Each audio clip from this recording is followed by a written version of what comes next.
up, everybody? What's up, Sussex Squad? Well, if your name is waiting for a personality, Katie, actually, we're going to have to change her name to Williams Fired Doormat.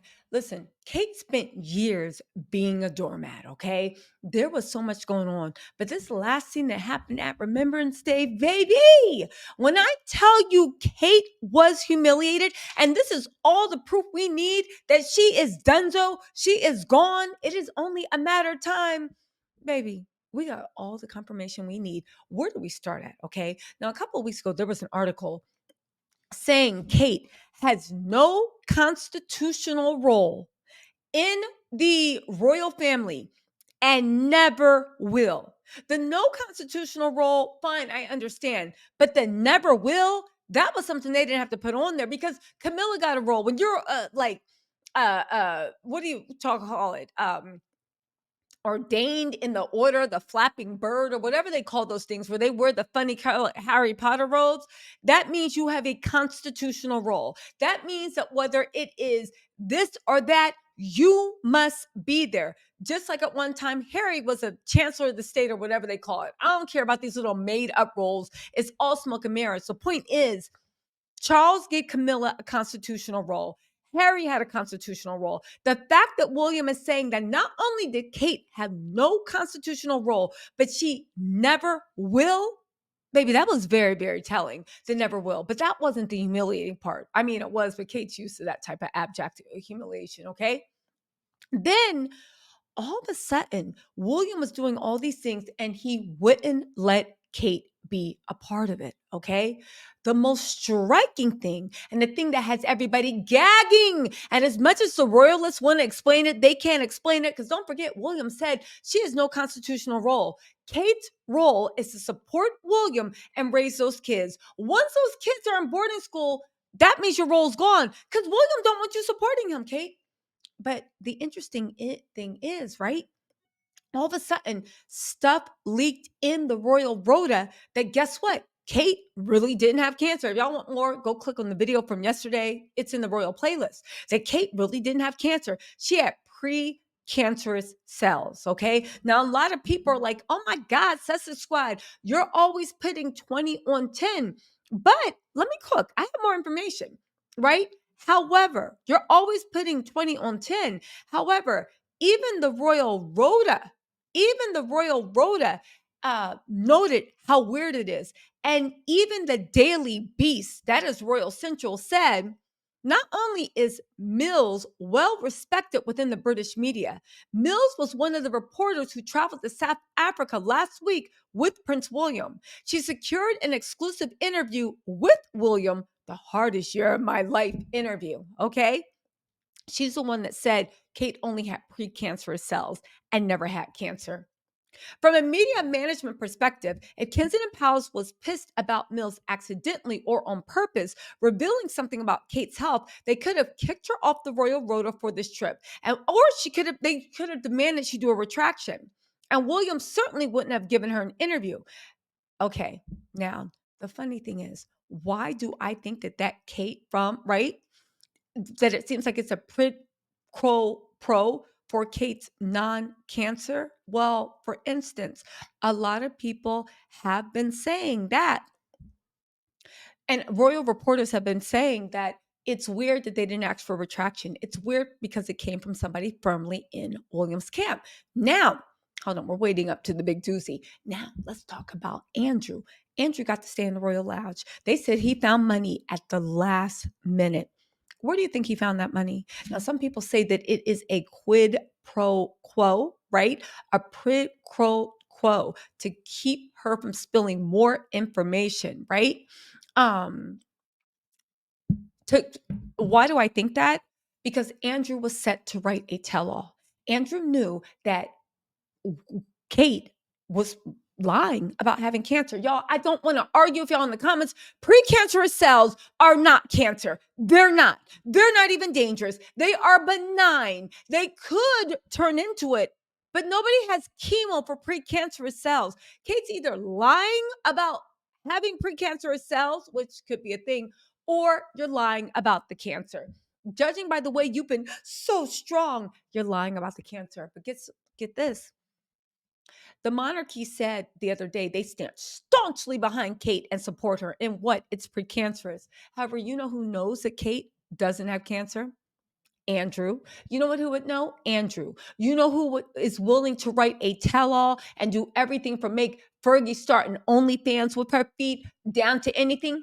Andrew would. You know who would hang out with PDF files and the scum of the earth? Well, Charles and Andrew. Just so they couldn't? Andrew. People are saying that one of the ways Andrew was staying in the Royal Lodge is Andrew said, I will blow this whole house up.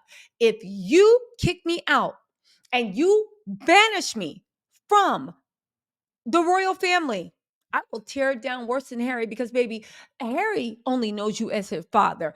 Charles, I know you as a no good brother, and don't make me actually say what I have to. On top of that, Andrew was extremely close with Diana. Okay. So that's one theory floating around. Whatever's going on, Andrew got the money, and people are saying that Charles either gave it to him or he's standing down that debt because Andrew really will destroy the monarchy. Now, part of me makes me feel like Harry should have fought for Frogmore Cottage a little bit more. He should have let Charles be disgraced, and then, yeah, but I understand it. At that point, Meghan and the whole family was going through a lot, and it just wasn't worth it. At the end of the day, I'm from the outside looking in. That was actually their real life. So I guess the stress of it, they were like, I'm just done. However, right? However, what is the latest thing that made everybody just be like, okay, what is going on? Well, if you guys don't know, right? First of all, Camilla has pulled out of a number of scheduled engagements this week due to the Channel 4 investigation. I'm sorry, due to a chest infection. I don't think Camilla has it. It might be a chest infection. It's not a chest infection. I'm only thinking you just don't want to work. You literally got off your butt to disrespect some type of Black Commonwealth, right?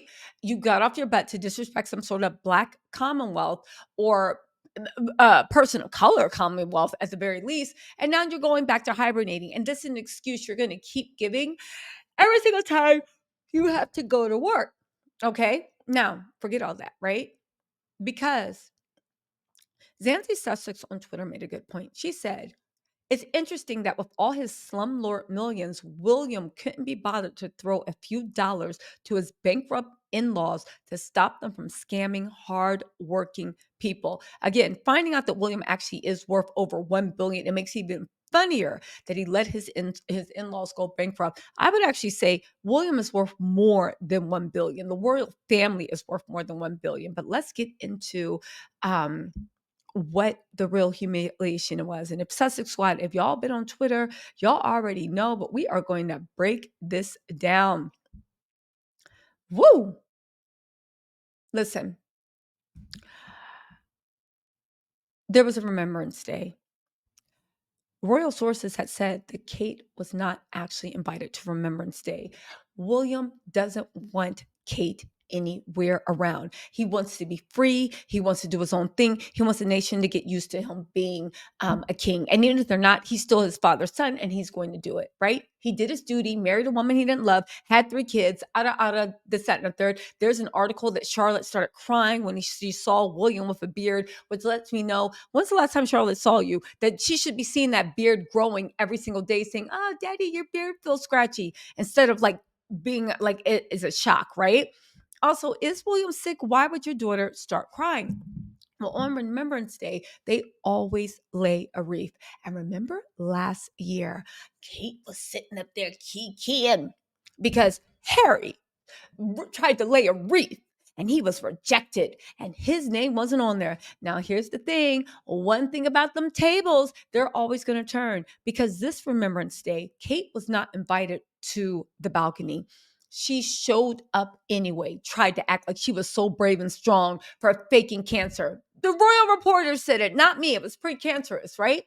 Precancerous is not cancer, and it's not even anywhere close, right? However, the biggest insult she actually had was that when William laid the wreath down for Remembrance Day, which apparently is a big deal over there, guess what? Kate name was not on the card. I repeat, Kate's name was not on the card. And listen, the royal trolls were in there. Andrew Reid said, "You clearly know absolutely nothing about royal protocols or traditions. Sit down, you silly sausage." SK on Twitter, she was ready. She said, "What royal protocol was followed in 2022 and 2023? Because the wreath was signed by both William and Kate. But this year, there was no William and Kate." SK said, "The Rangers be like, oh, Kate had her own wreath. Kate didn't have her own anything. Kate's name wasn't included in any of the royal household wreaths." William Binster publicly to see this faux outrage of a tweet about her aging. They are distracting from William's huge, bold statement of leaving Kate's name off the wreath. Now, at the end of the day, they said that Kate has jowls like her mom. Okay, who cares, right? She got a stressful job. She got to look at William every night, or had to look at him every night and act like she was still the dashing young prince he always was, right? Again, Kate did not have a wreath. Whilst Princess said Camilla had her own wreath, which was laid first in this whole thing. William had a wreath, the king had a wreath, everybody had a wreath. Kate did not have a wreath laid, and her name wasn't on the card. It seems like Kate is now getting the Harry and Meghan special. The only thing is, Kate doesn't have a Meghan. Kate doesn't have a Meghan, and she's going to be treated worse than Harry, right? They said, you damn right they are. It should be clear to anyone with eyes that William and Kate are not in a good place." Her Dirty said he really needs to lose that patchy beard, or at least slather some hair color on that. He looks unkempt. Listen, the anonymous peep said putting a wreath without her name on it and her not having one of her own is nasty work. But why did that happen? Because Kate was not meant to be at Remembrance Day. They did not want her there. Kate decided to actually just pop up to say she would not be ignored. And William let her know, you don't exist. Julie on Twitter said there was one laid from Camilla because she wasn't there because of her chest infection, but Kate got nothing. Snarky Guy said this was so humiliating. That's why Kate in the picture, and this is a still from it, was close to tears. She was humiliated, and she didn't know how humiliated how humiliated she would actually be if she showed up, right? Tekka had a good point. She said, what do they actually do for the veterans other than dressing up and laying down wreaths? They uphold white supremacy. That is their job. That is their job. Kate's job was to give healthy white children, to uphold the white lineage. And now that she's fulfilled her purpose, so that's the thing about racism, white supremacy. There's a lot of phobias there. There's a lot of isms there. Classism, racism. Kate found out that as soon as you fulfilled your role of refreshing that bloodline, so all your kids now have chins and are attractive, you're going to be pushed back to your class. Again, no one escapes that umbrella. Tika said, look at how they actually treated a legitimate soldier, Harry, but a hard day of work for the royals. Pull out the cancer card because they are being questioned. Listen, somebody said, anyways, I wouldn't come to the next event even if they forced me. The disrespect he is showing towards her is beyond any doubt humiliating, no matter who is to blame. But Willie the Bully is touching ground, and fact that is born royal and future king shows how low a personality he really has. Again, Sophie's wreath wasn't laid either. Jasper said, but she was put on a balcony, but played no part in the ceremony. Again, let me just say this. She was put on the balcony and she wasn't. Kate showed up. Kate showed up for the balcony. You guys listen, this is getting ugly. The proof is there. SK said the cenotaph where all the wreaths have been laid. After all these years, Kate's name didn't appear alongside William's on this year's wreath, nor did she have her own wreath, signaling a very bold, loud statement from William, and it is no longer William and Kate. It is just William. Are we getting closer to that announcement of separation they've been putting off? Again, They said when your name gets kicked off the remembrance wreath, 2022, William and Catherine, 2023, William and Catherine, 2024, William. So Kate, whom the UK media has made remembrance celebrations revolve around, doesn't even have her wreath with her name on it laid at the park. You guys, listen, you can't make this up. But one thing that we actually do realize is there is an announcement coming from William and Kate. Hold on. And the more they point the finger at Meghan and Harry, the more we are seeing countdown to D-Day. Y'all, let me know what you think in the comments. I'll talk to you later. Bye.